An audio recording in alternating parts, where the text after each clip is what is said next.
Good morning, students. We'll start with our next lecture of bookkeeping and accountancy. Now, today I am going to start a new chapter, that is retirement of partner. Now, already we have studied admission of partner. अब हम second part पढ़ेंगे उसका, वो है retirement of partner. Retirement का मतलब है when the partner leave the partnership firm, that means he has retired. अब यहाँ पर मैंने इंट्रोडक्शन लिखा है. What is the introduction? When one member ceases मतलब leaves, ceases to the partner and the remaining partners continue to carry the business of the firm, it is called retirement of partner. जब जब for example हमारे partnership firm में 3 partner थे, उसमें से एक partner कोई कारण की वजह से अगर हमारी पार्टनरशिप फर्म छोड़ देता है और बाकी 2 पार्टनर जो हैं वो कंटिन्यू करते हैं partnership firm as it is, then that one partner which is leaving, that means we can tell that he has retired from our partnership firm. Retirement का सिंपल मतलब है जब एक पार्टनर पार्टनरशिप फर्म छोड़ के चला जाता है और जो बचे हुए पार्टनर्स है वो कंटिन्यू करते हैं, that means they have that person, that partner has retired from the partnership firm. अब क्या कारण हो सकते हैं? द पार्टनर में रिटायर फॉर व्हाट थिंग? पहला कारण जो लिखा है, by giving notice to remaining partners in case of partnership at will. अगर उन्होंने 3 पार्टनर्स से विल बनाई है, उसके अकॉर्डिंगली उनकी पार्टनरशिप फर्म चल रही है, तो हाउ ही कैन रिटायर? अगर किसी का डिसीजन है, कोई पार्टनर रिटायर होना चाहता है, तो what he can do? Remaining 2 partner को नोटिस दे सकता है और वो नोटिस के हिसाब से वो रिटायर हो सकता है. सेकंड कारण क्या है? In accordance with the agreement by the partners. Agreement, partnership जब फर्म स्टार्ट की थी एग्रीमेंट बना होगा, तो उसके अकॉर्डिंगली ही कैन रिटायर. उसमें कोई टर्म्स एंड कंडीशन लिखे होंगे, according to that also he can retire. And with the concern of, third condition दिया है, with the concern of all partners. जो भी पार्टनर्स हैं उनकी सहमति से, कंसर्न से, अगर कोई पार्टनर रिटायर होना चाहता है then also he can retire. So in short, what do you mean by retirement of partner? Retirement of partner का मतलब है जब कोई पार्टनर पार्टनरशिप फर्म छोड़ के चला जाता है, that is known as retirement of partner. और इस चैप्टर में जब कोई पार्टनर रिटायर होता है तो हमें क्या करना चाहिए वो हम यहाँ पर सीखेंगे. इसके पहले हमने एक चैप्टर सीखा है, that was admission of partner. ये भी तकरीबन सेम ही है, थोड़ा गुडविल का इफेक्ट अलग है. बाकी जो भी एडजस्टमेंट हम वहाँ पर करते थे, सेम एडजस्टमेंट आपको यहाँ पर भी करनी है. अब इसमें भी पहला काम क्या करना है, जब कोई पार्टनर रिटायर होता है, we are suppose to find the new ratio. अब न्यू रेशियो कैसे फाइंड आउट करेंगे? The ratio in which the continuing partner decide to share the future profits and losses is known as new profit sharing ratio. इसका मतलब क्या हुआ? New ratio वो ratio है जिसमें जो बचे हुए पार्टनर्स है वो डिसाइड करते हैं कि हमें कैसे कंटिन्यू करना है प्रॉफिट शेयर करना. वो हमारी न्यू प्रॉफिट शेयरिंग रेशियो है. ओके, अब इसको समझाने के लिए मैंने एक एग्जांपल लिखा है यहाँ पर. What is the example? Suppose हमारे फर्म में ए बी सी ऐसे करके we have 3 partners in our firm. First one A, second one B, third one C. अब तीनों पार्टनर जो है वो प्रॉफिट एंड लॉसेस जो है वो 4:2:1 रेशियो में शेयर करते हैं. ये जो पार्टनर है A B and C, they are sharing the profit in the ratio 4:2:1. अब सपोज इसमें से जो बी पार्टनर है वो रिटायर हो जाता है. ये जो बी पार्टनर है इसने डिसाइड किया कि मैं रिटायर हो जाऊंगा. If the B partner is retiring, तो कौन बचा? यहाँ से ए, यहाँ से सी. तो ए और सी की न्यू प्रॉफिट शेयरिंग रेशियो क्या होगी? 4:1. 1. This will be the new profit sharing ratio of A and C partner. Okay कुछ नहीं करना है, जो गया है, जो पार्टनर छोड़ के चल गया उसका हिस्सा निकालना है, बाकी दो का जैसा है वैसा का वैसा ही लिखना है।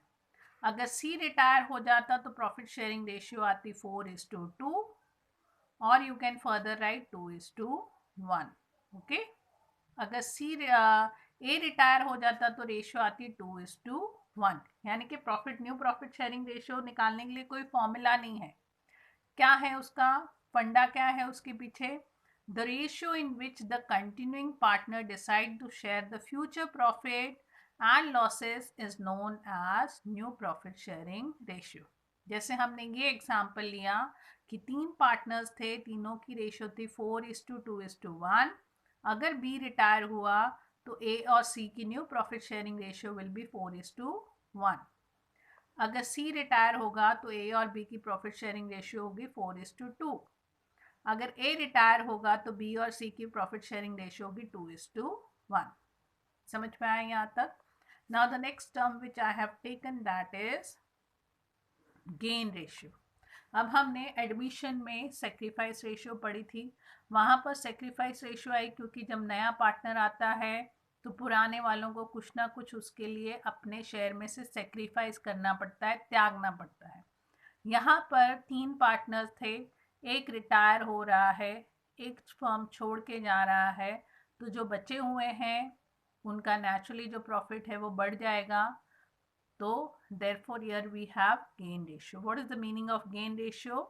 The ratio in which the continuing partners acquire the retiring partner's share, it is called gain ratio. जो जा रहा है उसके हिस्से में से जो बचे हुए हैं वो कुछ ना कुछ हासिल करेंगे, that is known as gain ratio. Formula भी लिखा है, गेन रेशियो का फॉर्मूला है new ratio minus old ratio. क्या फॉर्मूला है गेन रेशियो का? New ratio minus old ratio. Gain ratio का मतलब क्या है? Ratio in which the continuing partners acquire the retiring partner share is called gain ratio. यानी कि अगर हमारा कंपनी में 3 पार्टनर्स थे और हमारी कंपनी का प्रॉफिट लास्ट ईयर 90,000 था और इक्वली हम प्रॉफिट बांटते थे, तो तीनों को 30-30 हज़ार रुपये मिले।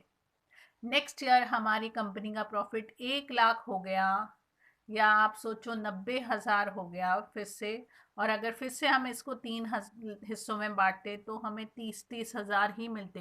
लेकिन तभी एक पार्टनर छोड़ के चला गया और हमें उसको 3 की जगह पर 2 हिस्सों में डिवाइड करना पड़ा, तो जहाँ मुझे 30,000 मिलने वाला था I got 45,000। That means I have gained in my profit. Therefore when any partner retire there is a gain ratio, क्योंकि जो पार्टनर रिटायर हो रहा है वो अपने हिस्से में से अपना शेयर जो बाकी बचे हुए पार्टनर्स हैं उनको देकर जाता है। Therefore, in retirement of partners we have a gain ratio and in admission of partner we have sacrifice ratio. अब यहाँ पर गेन रेशियो फाइंड आउट करने के लिए मैंने 2 छोटे छोटे एग्जाम्पल लिए हैं, हम उनको देख लेते हैं। द फर्स्ट वन, अब पहले में मैंने क्या लिखा है, A, B, C are sharing profit and losses in the ratio 4:3:2।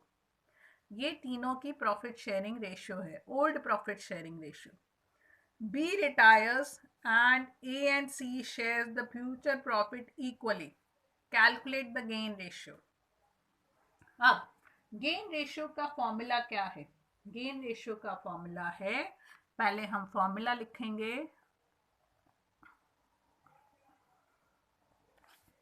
New ratio minus old ratio. Okay, तो पहले हम पार्टनर ए का गेन रेशियो फाइंड आउट करेंगे। अब इसका गेन रेशियो कैसे फाइंड आउट करेंगे? इसका जो न्यू रेशियो है वो क्या आएगा? इक्वली बांटने वाले, यानी कि हाफ आएगा, आधा, ओल्ड रेशियो में ए का शेयर क्या है 4, और टोटल कितना है 4 + 3 + 2 that is 9, that is 4/9. New ratio as they are sharing equally तो हाफ हो गई. ओल्ड रेशियो में ए का हिस्सा कितना था 4, कितने में से 4 + 3 7 + 2 9, टोटल 9 शेयर में से ए को 4 शेयर्स मिलते थे. अगर हम इसको फर्दर कैलकुलेट करेंगे तो हमें डिनोमिनेटर में सेम नंबर चाहिए. यहाँ पर 9 है, यहाँ पर 2 है, तो हम क्या करेंगे, इसको भी 9 से मल्टीप्लाई करेंगे और नीचे भी 9 से मल्टीप्लाई करेंगे. इसको हम 2 से मल्टीप्लाई करेंगे और नीचे भी 2 से मल्टीप्लाई करेंगे. तो यहाँ पर हमको मिल गया 9/18 - 8/18. 9 - 8 वी गॉट 1/18. ओके, ये हो गया ए का रेशियो. अब हम सी का रेशियो फाइंड आउट, सी का गेन रेशियो फाइंड आउट करते हैं. Same formula, new ratio minus old ratio. तो यहाँ पर फिर से आधा शेयर मिलने वाला, इक्वली शेयर कर रहे हैं, और सी का जो शेयर है वो है 2/9. सो आई विल गेट ये 1 × 9 cross multiplication and 2 × 9 minus 2 2s and 9 2s denominator same करने के लिए. तो हमें मिला यहाँ पर 9/18 minus 4/18. 9 - 4 we got 5/18. So the gain ratio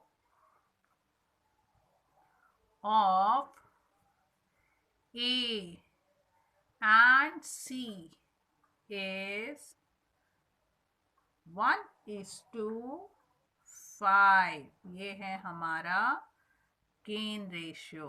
okay, यहाँ तक समझ में आया. एक और सम लिया है मैंने, उसको सॉल्व करते हैं. क्या लिखा है, X, Y, Z are sharing profit and losses in the ratio 4:3:2.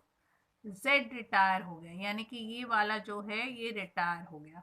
The new ratio of X and Y is 3:2. उनका न्यू रेशियो क्या है 3:2. Calculate the gain ratio. अब पहले गेन रेशियो का फॉर्मूला लिख लेते हैं. गेन रेशियो का फॉर्मूला है